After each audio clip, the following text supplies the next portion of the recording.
Honorable Prime Minister of India, Shri Narendra Modi ji, will be flagging off 6 trains, that is 2 Amrit Bharat trains and totally 8 trains, 2 Amrit Bharat trains and 6 Vande Bharat trains.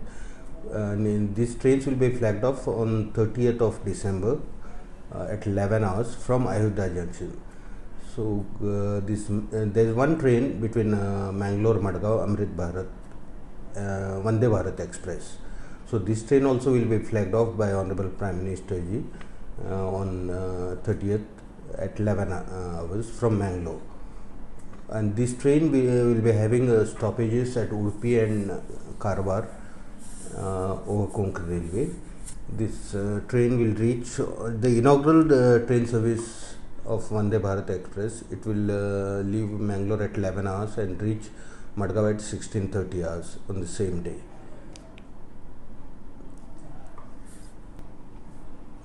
Timetable of regular Vande Bharat Mangalore Madgaon Express is yet to be received, but however it is learned that this train will start from Mangalore in the morning hours, come in the afternoon and then return from the platform from Madgaon towards Mangalore on the same day.